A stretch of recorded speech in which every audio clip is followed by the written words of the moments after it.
Bismillahirrahmanirrahim. Assalamualaikum warahmatullahi wabarakatuh.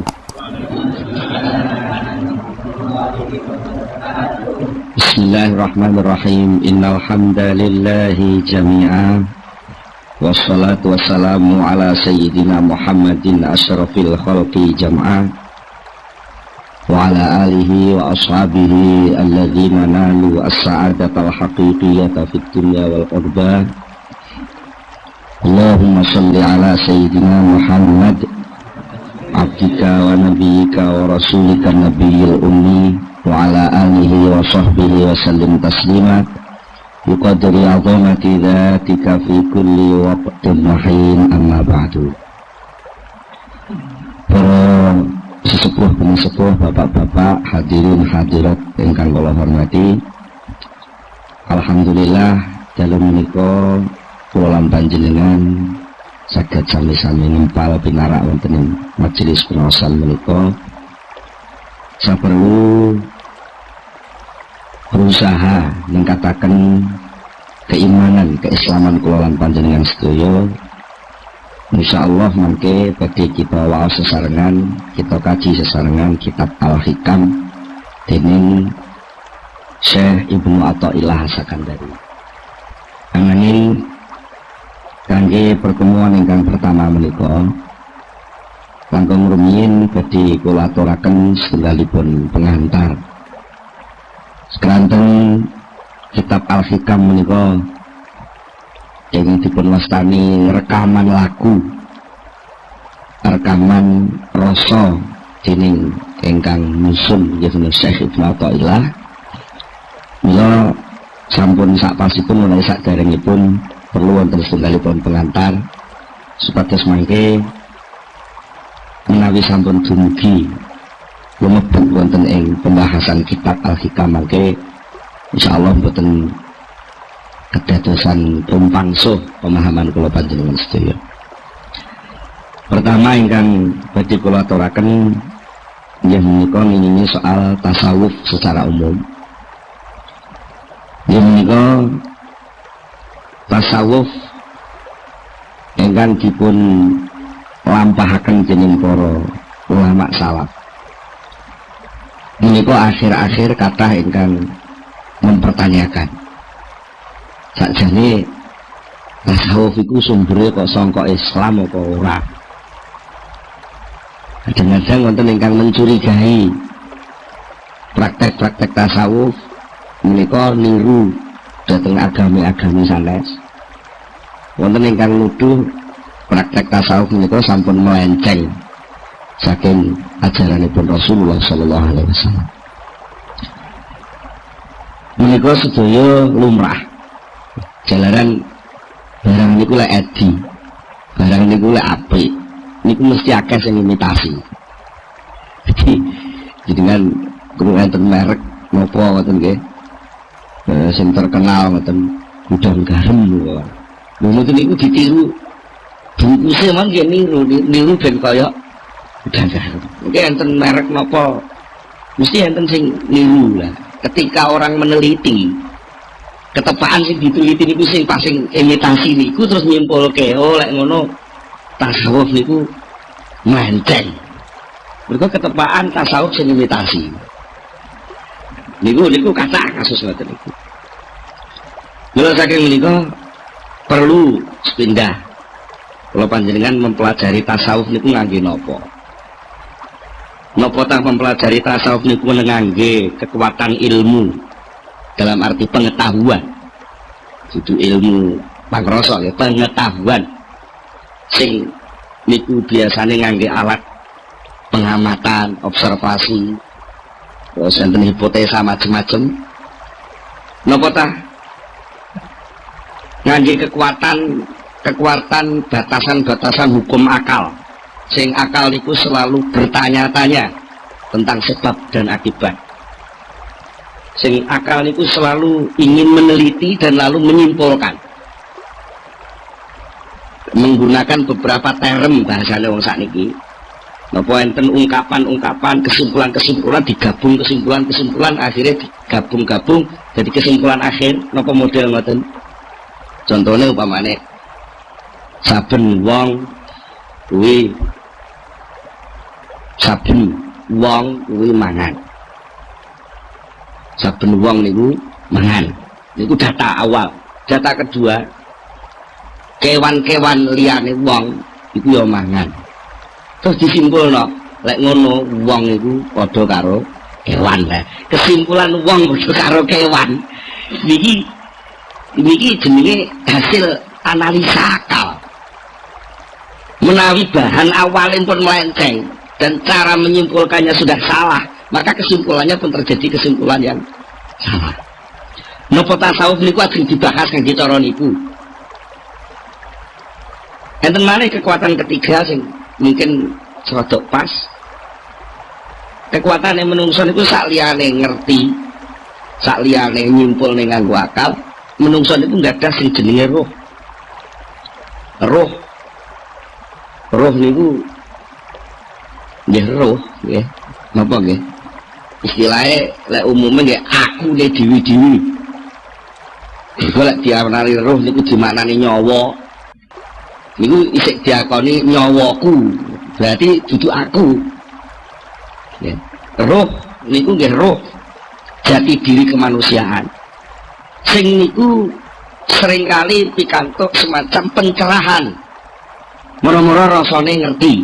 Contohnya panjenengan lek diteliti pemane akal niku takok, mulai kapan sampean ngerti eneke aku nih sampean? Cobi jadi ngangen-ngangen. Mulai kapan sampean kok kenal sing jenenge aku? Niku mboten iso jawab krana niku isyraq, pencerahan. Akunya sendiri tahu tentang aku itu sendiri dan itu tidak pakai akal. Kalau pakai akal mesti lewat penelitian. Lewat penelitian waktu tak iso nemokne oh iki aku lho ngoten. Mane sok-sok pelawak niku sok banyol niku mergo melenceng saka umume wong mikir malah muni aku ndi aku lho niki kuping kula tunggale ngoten niku. Niku karena niku sesuatu sing pun israr sing pun jelas ora usah digoleki wis enak. Aku niku lah. Niku sing nampa pengertian tentang onoe aku niku wau jenenge roh. Prosesnya pakai isyraq utawi ilham.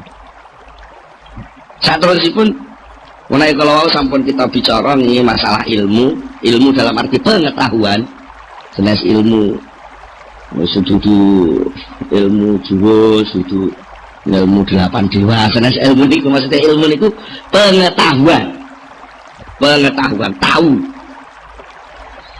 Menawi kula panjenengan sedaya pengen nglebeti ilmu tasawuf dalam arti tanda kutip alam tasawuf itu sendiri menggunakan ilmu atau menggunakan pengetahuan, maka yang namanya pengamatan tahu itu sendiri, tahu itu hanya bisa mengamati kulit dan penampilan bentuk saja. Akhirnya enten sing nun sewu kebliduk tasawuf itu ya lek wong gelem nganggo sarung serodok kumel, klambine nglinting, ambune ora patek wangi, kupluke nyadam abang suwe ora tau ganti. Nggih. Soal sarungan ngisor dengkul. Niku jenenge bentuk penampilan lahir. Terus niku diartek ya iku tasawuf mesti kebujuk. Ya niku. Tasawuf niku duduk niku. Tasawuf niku duduk wong sing nganggo sarung sing elek-elek. Terus mau numpak sepeda motor mlaku terus. Niku mboten niku tasawuf. Walaupun mungkin nanti ada beberapa suatu keadaan si murid tasawuf itu kadang-kadang karena suatu pelajaran dia harus melakukan hal seperti itu dan itu tidak selamanya. Mungkin melalui proses itu juga bisa. Tapi bukan itu tasawuf. Nah, itu bahayanya ngoten nek kula jenengan nyimpulne apa-apa mung sekedar delok jarine kabare terus niku mungkin mesti kebliduk. Ini ibaratnya mung kaya wong ndelok ceritane ketoprak nglakone Sunan Kalijaga dan mergo ndelok ini ndelok tampilan, tidak ndelok Sunan Kalijaga. Akhirnya ngertine mung bentuk wajah sing ditampilno pemeran Sunan Kalijaga niku terus keblido ya iku lho Sunan Kalijaga, padahal itu hanya pemeran Sunan Kalijaga. Iku bahayane wong sing mengamati tasawuf ngangge pengetahuan. Lajeng enten malih sing mengamati tasawuf ngangge akal. Artinya akal itu pakai hukum akal, logika. Pakai kias. Damel napa? Hukum-hukum logika untuk menyimpulkan suatu kesimpulan. Maka nalikane kula panjenengan menggunakan akal untuk memasuki lautan tasawuf yang tak terbatas itu. Kalau kita memasuki taman-taman indahnya tasawuf, lalu kita mau menggunakan akal yang serba bertanya dan mesti letterlek saklek. Nek iki enek A mesti kesimpulannya B, nek A gandeng karo B arep muncul jenenge C, dan begitu seterusnya. Niku pol-polane pol kemampuan akal itu hanya mengamati materi lahir. Senajan materi lahir itu pengen tinggi bahan awal pemikiran akal itu piyambak. Contohnya niki ana biting siji, ana maneh biting maneh siji. Terus sampean amati disimpulke biting siji dijejer karo biting siji, kesimpulannya biting loro. Niku akhirnya terus dienggo pedoman, senajan bitingnya wis gak enek, akal pun mlaku dhewe. Siji ditambah siji mesti loro. Karena apa bahan awalnya kan materi. Lah mongko sing jeneng tasawuf itu bahan-bahan yang dipakai pemahamannya bukan material, tapi langsung itu sesuatu yang gaib, ya, sesuatu yang gaib, sesuatu yang begitu luas di alam awang-awang ibaratnya ngoten, sing tak terbatas. Niku lek ngangge akal, akhirnya mengke cara wong ngoten pengen mengarungi seluruh dirgantara, tapi piyambake namung niberno layangan ngoten tok. Napa nggih saged gayo? Mboten saged. Wong sing wis canggih ngangge napa kongkot mau iso rutuh nggih. Nggih nggih. Ngenane lah ngoten. Pesawat paling canggih kongkot iso kecelakaan. Napa malih niki soal alam di balik alam kemanusiaan itu sendiri yang itu terkait erat dengan nurun nubuwah, cahaya kenabian, alam wahyu, alam gaib, alam inti manusia yang itu sendiri, manusia itu sendiri adalah rahasia Allah Subhanahu wa taala. Nah, ini wajib dipahami nganggo akal. Maka yang terjadi adalah penyempitan persoalan manusia itu sendiri. Dan mulai saking menika kangge memudahkan terus pundi sipados kula sedaya panjenengan menika saged memahami tasawuf, ya ampun nganggo alat sing remeh-remeh. Begitu luasnya tasawuf sing mampu saged ngrasakne tasawuf niku namung manahipun piyambak-piyambak. Mula mangke wonten ing kitab Al-Hikam, insyaallah mangke badhe dipun paringi pinten-pinten penjelasan sing mungkin bertentangan kali kesimpulan akale wong umum. Kesimpulan akale wong umum sing salah niku dudu akale sakjane, tapi bahan sing dienggo nyimpulno niku lho kurang pas. Bahan sing dienggo nyimpulno niku kurang pas. Contoh niki contoh sing mbok menawi teng pengaosan sanes sering kula aturaken. Contohnya ngeten. Wong sing usahane sregep niku sing akeh sukses hasil dadi wong sugih. Ana wujudan jenenge usaha ikhtiar, ana akibat, ana sebab jenenge usaha, ana akibat jenenge sugih. Karena bahan ini akal nampa terus nyimpulno lek ngono muncule sugih kuwi sangka usaha. Karena akal iki namung ngerti niki Akhirnya sampai teng putih-putih niku akal niku terus berperan lan ngampanyekno suasana niki. Nek kowe gak gelem nyambut gawe gak iso sugih. Nggih ngoten nggih. Sampai lan duwe anak melarat di sene lho kowe ora gelem nyambut gawe. Nah, niki pun mboten pas. Sing hubungannya kalian soal tasawuf. Kenapa? Soalnya tasawuf itu berawal saking pemahaman iman. Sementara iman jelas rukunnya wonten 6 termasuk sing terakhir niku bil qadri khairihi wa syarrihi minallah. Ketentuan seluruh kehidupan ini ditentukan oleh Allah Subhanahu wa taala. Sementara pekerjaan, usaha, ikhtiar, ngamal, ibadah itu adalah perintah. Nah, niki sing kadang-kadang krana awalipun pun mukadimah pun keliru. Antarane nyambut gawe karo sukses niku dianggap saling berakibat. Niki rancu jadi. Dan terus pundi? Akal iman mengatakan bahwa soal sukses tidak sukses, tekane rezeki niku pandum peparing saking Allah. Titik. Niki bahan awal. Bahan kedua, pekerjaan, amal, tumindak, ikhtiar, ibadah, tumindak ibadah niku perintah. Jadi munculnya benten-benten, munculnya pandum niku saking takdir, munculnya tumindak niku saking perintah. Niki dhewe-dhewe kabeh lek niki disambungno konslet. Nalika konslet orang akan melingkar-lingkar. Akibatnya napa lek wong niku konslet dalam rancuan tatanan iman itu, akhirnya hidupnya hanya melingkar-lingkar dari satu usaha ke usaha yang lain, dari satu usaha ke usaha yang lain, akhirnya pol-polane pol oleh-oleh mengamung batas takdir sing diparingi Allah. Mula saking menika nek kula panjenengan nampi nikmat niku jane mboten krana saking usaha. Mboten saking usaha. Soalnya nek ndi usaha kok mesti hasil niku lek ngono ora ana wong gagal. Nah, secara kenyataan kan pun salah tadi Bu. Tapi ternyata akal niku karena kebujuk dening nafsu sing ngoyo pengen ngebut takdir niku wau. Kadang-kadang kebijuk niku melingkar-lingkar dari satu titik kerepotan ke kerepotan yang lain. Terus sementara dia tidak akan dapat rasa tentrem sedikit pun. Mergo napa? Pada hakikatnya nurani, rohani kemanusiaan itu adalah sesuatu yang luas tak terbatas.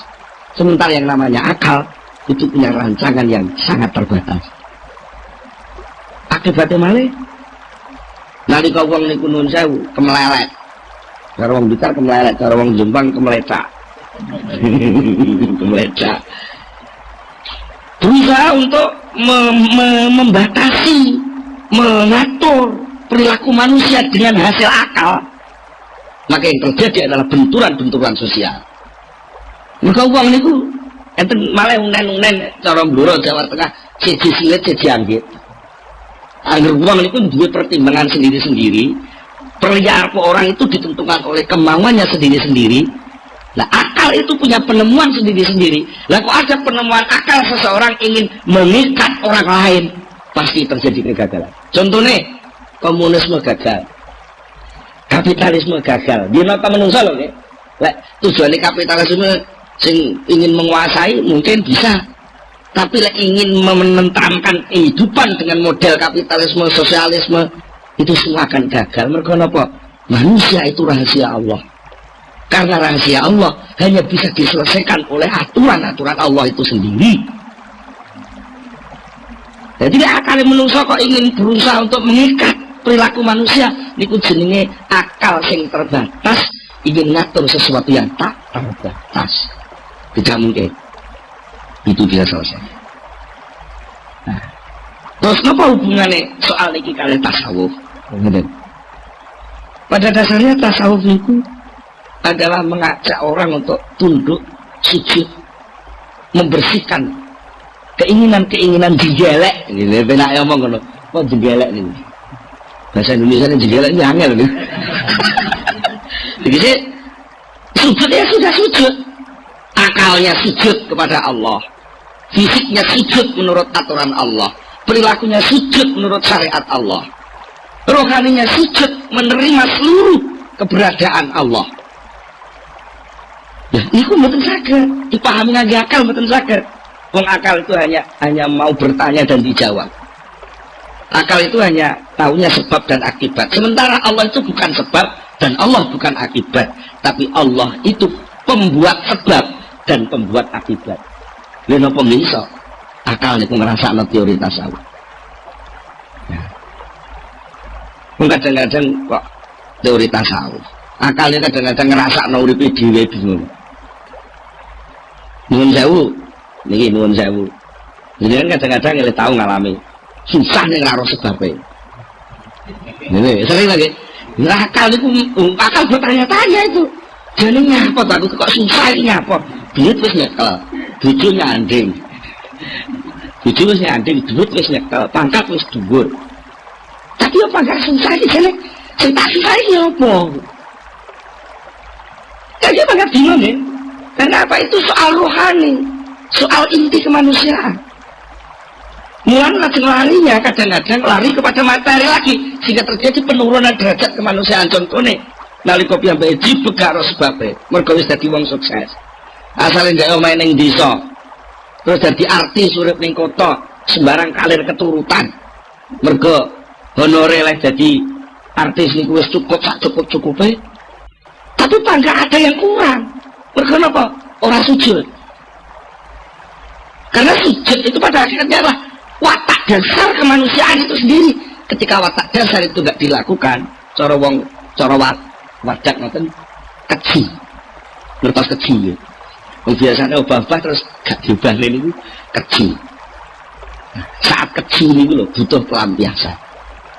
Nah, pelampiasan itu kadang-kadang enten sing salah terus. Bisa narkoba, bisa ekstasi, bisa mendem dan sak terus niku. Niku karena tuntut. Jadi aku bisa seneng lek bojoku mesem. Tapi kenyataan dalam rumah tangga dia mesemnya gak metu-metu. Akhirnya dia cari yang lain, si duduk bojo, sing iso mesem. Nah, ternyata wis keturutan mergo duit akeh. Golek meseman sing model Cina, mesem India, mesem Londo, mesem Eropa maning ngoten. Ternyata kagak gak pas yo ngono-ngono iku tok. Akhirnya dia mencari pelarian sing sakjane aktivitas narkoba, apa psikotropika dan macam-macam lah istilahnya. Itu sakjane ning wong golek pelarian yang salah dalan. Pengen ngilangi akal ning ora mundak dhuwur pangkate ning malah asor derajat. Mergo kembali ke materi. Dan hilang akal tapi naik ke wilayah yang lebih tinggi, ya itulah sebenarnya tasawuf. Jadi ya nek penak ngomong napa ta tasawuf niku? Tasawuf itu belajar mendem. Tapi mendem Gusti Allah. Mulane sok-sok gerakane wong tasawuf, lek pas salat niku apa pun boten krungu apa-apa persis kaya wong mendem niku. Lha niku saestu. Kula niku gadah tangga. Iya, asale tukang mendem. Kula apusi itu kayak. Sampeyan mendem niku bengi biayane pinten to, Mas? Ya kathah. Kadang-kadang le selangkung ewu mon kirak. Sampeyan purun kula ajari mendem sing boten usah bondo. Lembut kebenten ampun. Nek sampean gak percaya urung-urung wis napa enten ya aku gak nguruki. Sing penting percaya kula dhisik. Ya ampun, tapi aja niat jajal lho. Aja niat jajal. Manut kula mau. Saya su. Akhirnya suatu ketika kula jak dua kula. Adik kula niku sing kula kengken dialog mergo adik kula rada blonjong ngoten lho. Dadi lek omong-omong mbok sing rada blonjong-blonjong ngoten enten korelasine enten kecocokane. Lek langsung teng kula tiyang esukan. Akhirnya kula jak, kula uruki. Coba lah. Sampeyan jane wong mendem niku persoalannya lak sampean jibut ta, bojo sampean nyeneni terus, sampean gak nyambut gawe. Sumpek ta sampean nggih. Lah sampean pengen gak sumpek. Ya mlayu aja ning donya. Lah sarane terus pundi? Ayo melu kula. Kula jak teng omah kula. Terus biasa tahlil-tahlil sing biasa dilakoni wong NU niku lho. Sing nggih ana niku mboten kula uruki kawitane ya mbak nggih tau teng langgar cilikane nggih. Tau teng langgar tesih fasih kula jajal niku maca Fatihah nggih sik fasih terus sik fasih kula uruki terus soal unen-unen. Unen-unen itu sampean manut kula. Tapi soal jero sampean latihan muni Allah, Allah, Allah, Allah, Allah. Bon, kaestu. Kula gesne lah kula tahlilan mboten 500, mboten 200. Pokoke putaran tasbih niku entek kula baleni terus sampai kula dhewe gak ngitung. Jadi ku akhirnya piyambake jan gereng-gereng persis kaya mendem. Tapi wajahnya jelas. Wajahnya ada semacam pencerahan. Karena apa? Piyambake atine pun dijebol dening nuru zikri. Cahaya zikir. Sing nyuwun sewu, kadang-kadang zikir itu diselepelekne kali wong-wong. Padahal zikir itu pengaruhnya sangat besar sekali. Zikir itu kan namung sesebutan. Sesebutan itu lah jeneng. Ya jeneng itu penting loh, Nek. Tapi, lha pamane enten wong sembarang kali wong nganggo jeneng kok. Jeneng niku lah milih ya tenanan. Duwe dagangan kudu enek merek sing pas. Terus studio sing ngerekam niki. Ya. Niku lah golek jeneng ya wis diitung. Mboten sembarang ngawut ngoten kok. Kok ora radio jenenge dugel ngono ya ora pantes gitu. Gila itu sudah. Lah kate niki sesebutan. Sebutan unen-unen. Contohnya umpamane. Mboten ngandel. Podo-podo barang gak ngerti sama dereng tahu bukti. Durung tahu roh buktine. Liwat teng pinggir desa ngisor barongan teng Sanding Bu. Bareng-bareng bocah akeh ngoten. Terus sing sitok iku nyebut gemek. Terus ndi reaksi sing muncul? Keplayu padahal duwite gak ana. Nek namung sesebutan mon berpengaruh. Lah benten lek liwat isor barongan bareng-bareng wong akeh terus salatullah salamullah ora ana apa-apa. Dan ada reaksi riang. Lah, apalagi kalau itu nama Allah. Allah niku penguasa ning penguasa. Allah niku leluhuring luhur-luhuring luhur. Maha dan maha sembarang maha niku Allah. Kok disebut masuk penjene nur ning penjene ati. Itu mesti bereaksi. Nah, tasawuf itu sebenarnya ketika belajar berzikir adalah berusaha untuk mengecat zikir itu. Ketika diajari melakukan ibadah sholat, berusaha untuk merasakan sholat itu. Sudah tidak berpikir lagi tentang salah, sah dan tidak sah. Mereka sah dan tidak sahnya harus dipelajari saat dulunya. Sama nopo tuh nenek Allahu Akbar terus buka takbir. Jadi Allah Akbar itu sah, oral kan betul. Itu sudah ditinggalkan, bukan gak dinggo. Dinggo tapi masih gak jadi beban. Kalau jadi mau belajar sepeda motor, kalau belajar nyetir, ngene apa ngene dulu pengajaran apa belajar nyetir niku. Nah, kalau nyekel setir apa buka teori. Memang nabrak-nabrak. Teorinya sudah ditinggal karena sudah menyatu dengan dirinya. Maka dia sekarang tinggal mencari jalan yang tepat, haluan sing pas, ben gak tabrakan, delok rambu-rambu sing pas, dan berusaha untuk menikmati perjalanan. Nah, tasawuf itu sendiri menyangkut berbagai macam aspek, mulai aspek metodologi, bagaimana caranya bertasawuf, menyangkut soal letak posisi tasawuf itu di mana di tengah-tengah Islam, menyangkut apa tujuan tasawuf, dan seterusnya itu sangat luas sing insyaallah mangke badhe dipun jelasaken wonten ing kitab Al-Hikam mangke pelan-pelan. Tapi sing jelas kula nyuwun dumateng para rawuh lan umum dhumateng ingkang mirengaken supados memahami ajaran-ajaran tasawuf itu jangan ditabrakkan lebih dulu dengan kesimpulan-kesimpulan akal secara umum, dileremno dhisik, dirasakno sing tenan, baru insya Allah itu mungkin enten labete, enten pengaruh. Nah urung-urung sing enek kok wis kecurigaan akal. Wah, nggak masuk akal. Memang tasawuf itu bukan urusan akal. Walaupun suatu saat akal tidak mikir, tapi pada level tertentu. Tapi tidak satu-satunya alat untuk memahami tasawuf itu pakai akal itu. Malah seringkali akal itu dianggap wis mungkur. Wis mungkur, wis mungkur yang kayak orang belajar nyetir ini wow. Orang kok wis nyetir bareng sing gawe teori bukai lho ngoten malah nabrak-nabrak kan ya. Kemudian ben diomongi karo belajar sepeda. Wong sepeda kuwi carane pedale dipancal, setire dicekel, awake nggih ngimbangi. nalika diomongi telak dereng nyepeda sik diomongi. Ya terus jenengan kok nglakokne sepeda urut kaya lek ngomong ini ku malah tiba. Padahal dipancal, kalau harus dipancal setirnya dicekel ya mbak tiba dhisik. Nah, terus putih yang bersepeda artinya apa? Ilmu tentang ibadah itu ketika masuk ke dalam tasawuf sudah bukan jadi ilmu lagi, tapi sudah menjadi satu kesatuan gerakan ibadah itu sendiri untuk berusaha dirasakan. Dari merasakan ilmu itulah akan muncul ilmu-ilmu baru, akan muncul rasa-rasa baru yang sebelumnya sama sekali nggak pernah dirasakan. Kalau iso roh carane sepeda orang nyekel setir barang, ini kok ya tiba loh. Tadi ngoten, kalau ada sing nekat nganggo BMX nih kok jempeng ngoten nih kok ya tiba. Malah sing pun ahli akrobat nih kok malah nggawa sepeda roda siji ning dhuwur tampak kok ya ora tiba.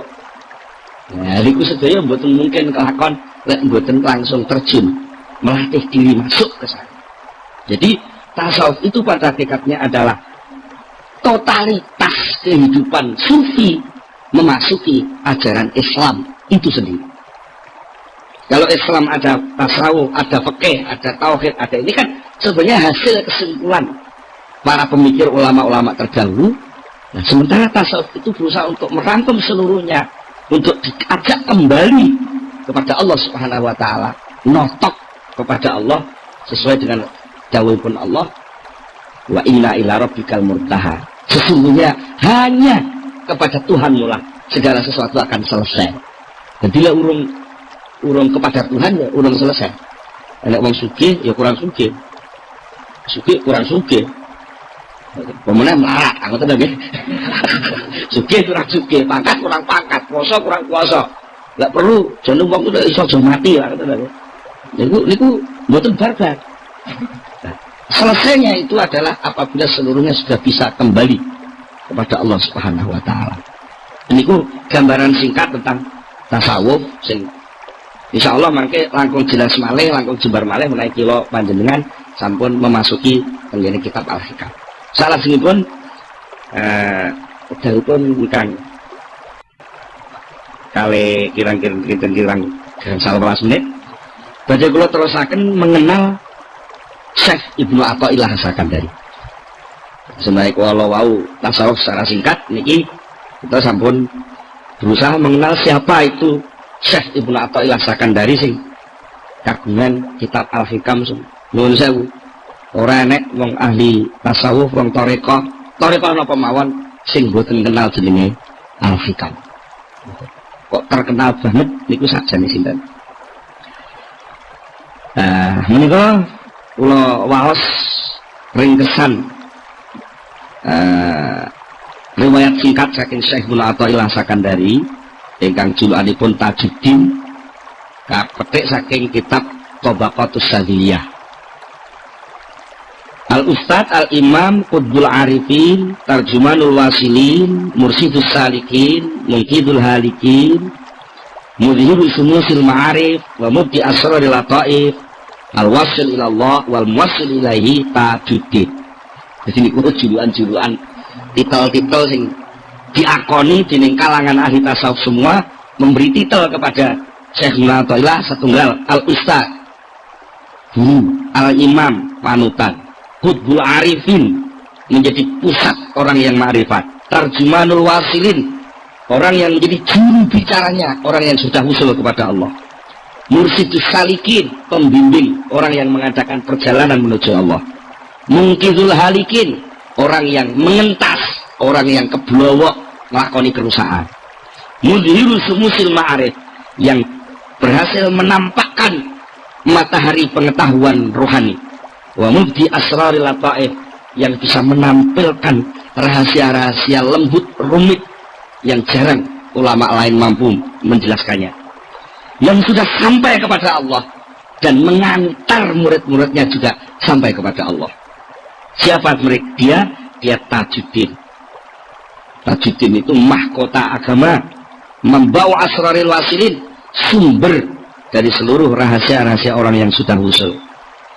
Abul Fadl itu kunyah orang Arab itu kalau sudah terkenal biasanya ada abunya. Apa namanya seperti kata Sayyidina Ali dipunjuluki kanjeng Nabi Abu Turab, bapak lebu. Abu Turab. Dan ini Abdul Fadl Sayyidi Ahmad, asma aslinya Ahmad bin Muhammad bin Abdul Karim bin Abdurrahman bin Abdullah bin Ahmad bin Isa bin Al-Husain bin Athaillah Al-Juzami. Mazhabipun ngantos dugi kabilah Juzam. Lajeng mazhabipun mazhab Maliki. Asakan dari menika nami tempat tinggalipun keranten panjenenganipun nalika sampun madhep dados kiai niku manggenipun wonten ing Iskandaria, Mesir. Ngoten. Sedane wonten dusun Qarafi. As-sufi haqiqatan yang baik secara hakiki menekuni kesufian. As-sadili tariqatan, tariqahipun tariqah sadiliyah. Ajubatu zamanihi, ajubatu zaman itu cara gampangane jadi pengeram-eram nalika dik sijik sugih wa nukhbatu asrihi wa awanihi al-jami' li anwa'il ulum, sing berhasil mengumpulkan, merangkum dari berbagai macam ilmu, mulai dari tafsir, hadis, fikih, tasawuf, usul fikih, nahwu, sharaf lan sak macam-macamnya sedaya dipun kuasai. Malah dening gurunipun dipun juluki nggih mazhabu muftil madhabain. Syekh Ibnu Athaillah kalih gurune dipun juluki muridku sing iki dadi muftil madhabain. Wong sing iso ngekeki fatwa terhadap mazhab loro niku mazhab syariat dan mazhab hakikat. Syekh Ibnu Athaillah Sakandari menika selalu berbicara tentang teori-teori jalan-jalan yang dialami oleh ahli tasawuf. Syekh Ibnu Athaillah Sakandari menika ahli ngaji, ahli mauidhah.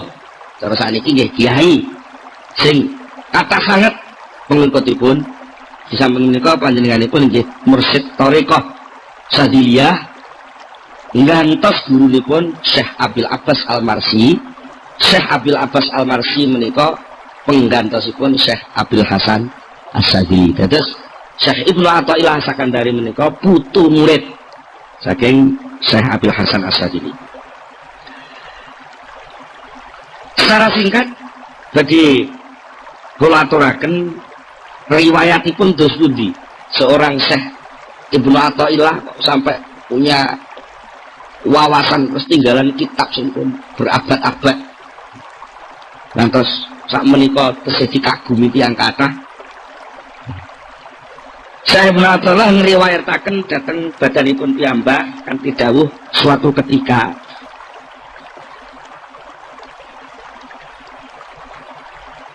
Syekh Ibnu Athaillah menika nggadahi semacam napa nggih persoalan konflik antawisipun Syekh Ibnu Athaillah kalih murid-muridipun Abil Abbas Al-Marsi. Dene nalika semanten Syekh Ibnu Athaillah mun dadi kiai. Tapi dereng melok tarekah penak omong ngoten. Cek kiai syariat dereng melok tarekah. Lajeng suatu ketika piyambake niku semacam nggadah ingkar dhateng praktek-praktek tasawufipun Syekh Abil Abbas Al-Marsi sing dipraktekne murid-muridipun. Jarat mukhasamatun baini wa baina ahadi ashabi Sayyidi Abil Abbas Al-Marsi qabla suhbatilahu. Terjadilah perselisihan pendapat antara kula kali salah setunggal murid Syekh Abil Abbas Al-Marsi sakderenge kula berguru dateng Syekh Abil Abbas Al-Marsi.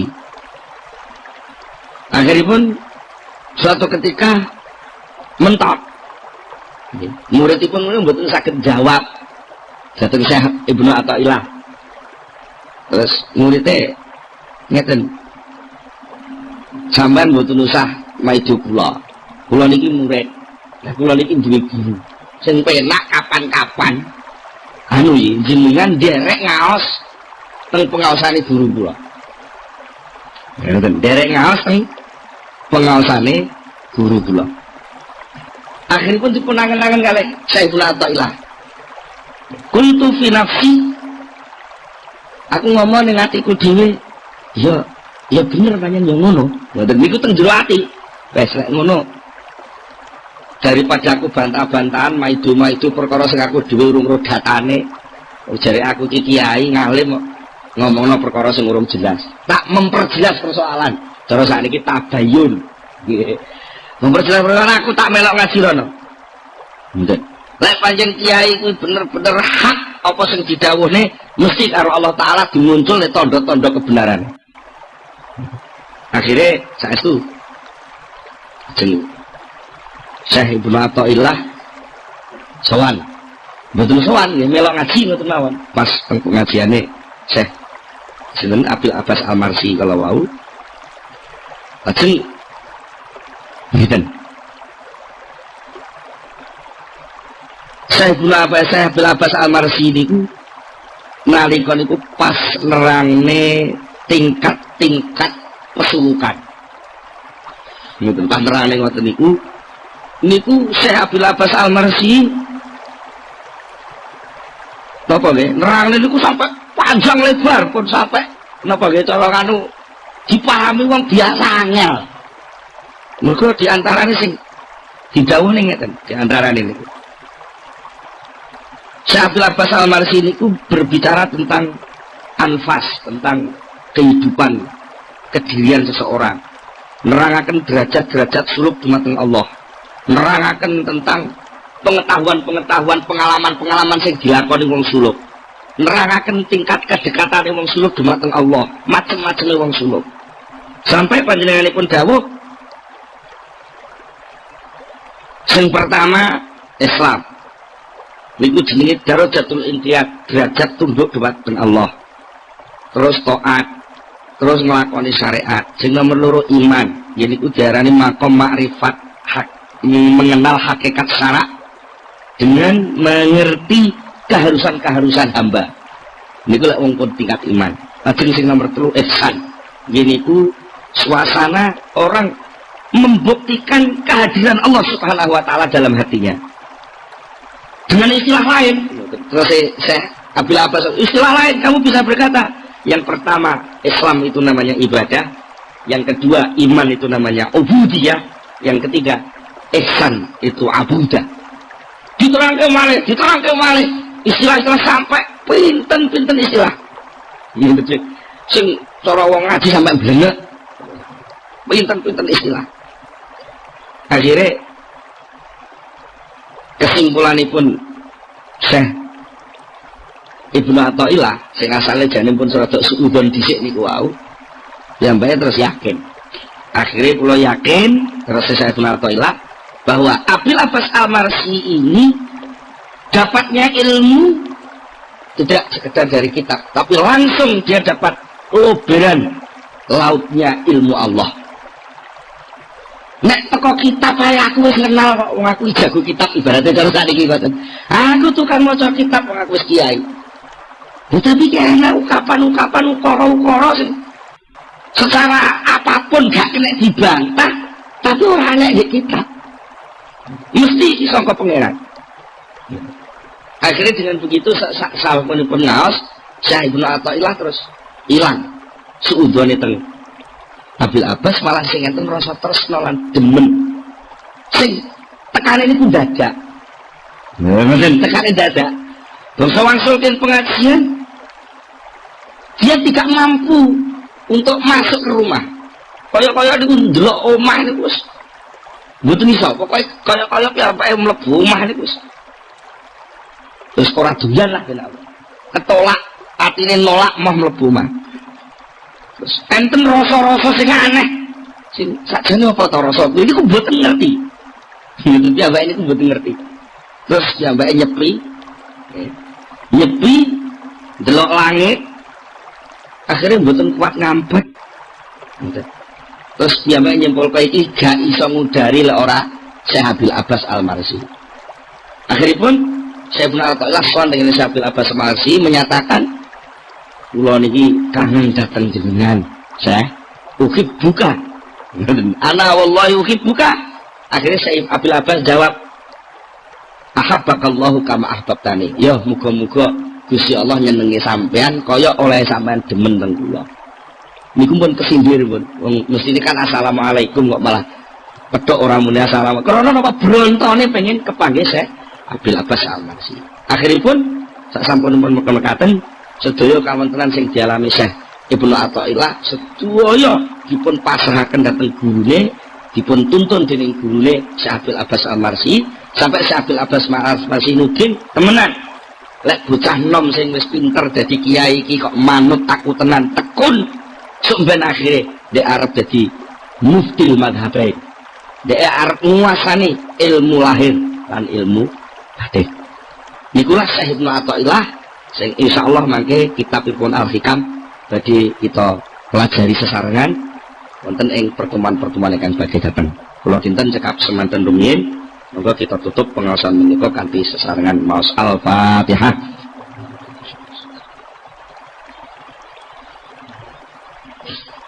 Allahumma shalli ala sayyidina Muhammad wa sallim wa tabaraka wa sahabati Rasulillah alhamdulillah rabbil alamin hamdan yuwafi ni'amahu wa yukafi mazidah ya rabbana lakal hamdu kama yanbaghi li jalali wajhika wa 'azimi sultanik.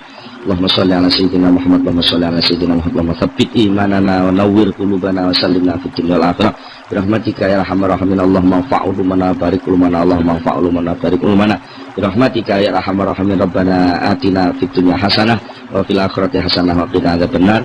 Subhana rabbika rabbil izzati amma yasifun wa salamun alal mursalin walhamdulillahi rabbil alamin. Al-Fatihah.